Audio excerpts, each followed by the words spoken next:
Nichelle Nichols came on TV one day and she pointed at me and she said, "I want you to join the astronaut program." The astronaut corps was really kind of the old boys club. It was all white Anglo-Saxon male. They all come out of test pilot school.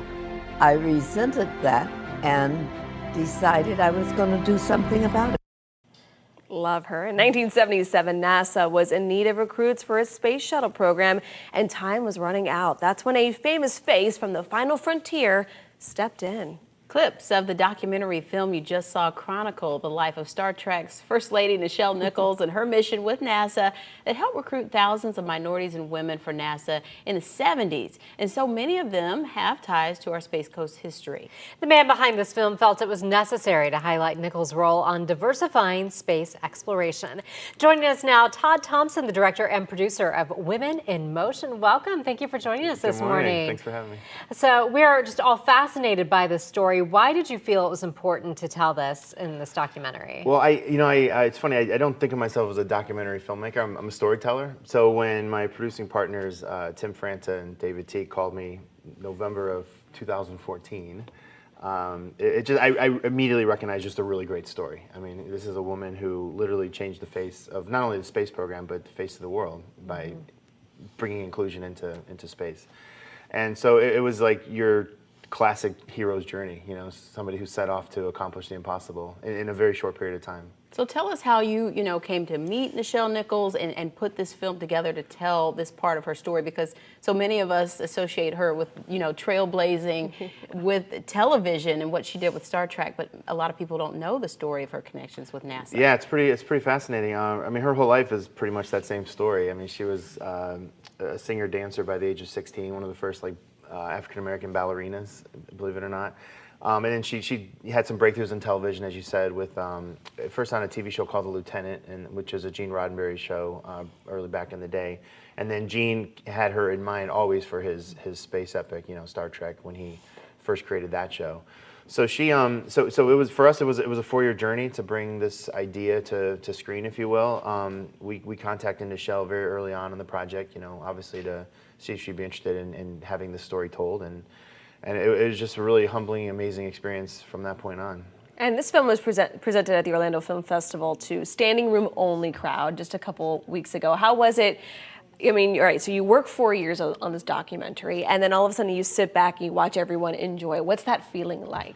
It's gratifying to sit back and hear where the audiences gasp or where they cry or where they laugh. I mean, that's always, I guess the payoff for a filmmaker. But it was just more important for me to tell stories that enlighten mankind, if you will, enlighten the world, and make the world a better place. And Nichelle certainly did that with her efforts with NASA. And so to be able to tell that story was an honor, really. And there's some big names in this documentary talking about the influence that she had on them. Tell us about that.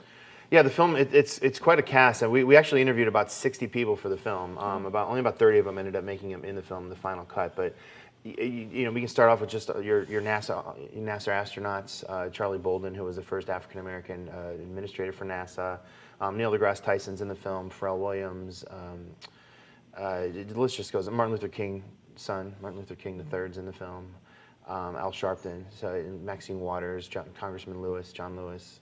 So it's quite a lineup of people, but it really is a testament to how they feel about Nichelle and how much they appreciate what she did to change the world. What was it like, meeting her, talking to her? She seems like a fun personality. She kind of became like a surrogate grandmother for me. She's amazing. I mean, to me, she's Hollywood royalty. Yeah. Yes. She has a star on the Hollywood Boulevard. Her pictures up all over town, and wall murals and whatnot. Star Trek's, a piece of our culture at this point. I noticed that she's active on social media. She's throwing a retirement party next year. That's what we hear, yeah. Which is hard for me to believe, actually, because right. Knowing Nichelle, she's always on the go. But yeah, she's up there in age, but she gets out of bed every day for the fans. I mean, she loves meeting the fans and talking to the fans and telling the stories. She's at Comic-Con a lot. All the time. I love it. All the time, yeah. And for all the fans who want to keep up and want the opportunity to see this documentary, how can they follow along? I know it happened at the Orlando Film Fest, but where else can we find them? So the best thing to do is just either stay in touch with us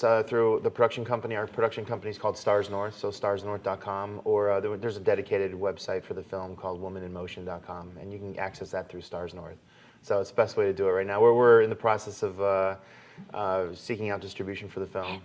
And Netflix, whoever, HBO, Braun, whoever, Yeah. whoever comes forward, we're interested in talking to them. But the film is very new. It's just brand new finish. So we're just kind of doing some sneak peeks right now around town, doing some STEM screenings at schools and whatnot. Oh, I need to hear more about that. it's Yeah, very you cool. like that. Yeah. And it's amazing. I feel like documentaries are really starting to blow up. I mean, I feel like people have less and are, less yeah. time to watch television. So sometimes being able to focus your attention on one topic, like like her, I think people just gravitate towards really great stories. And Yeah. right now we're Yes. finding them in documentaries as opposed to traditional Hollywood movies. So Woman in Motion. Woman in We'll be Motion. looking All for it. right. Thank you so much. Thanks for having me.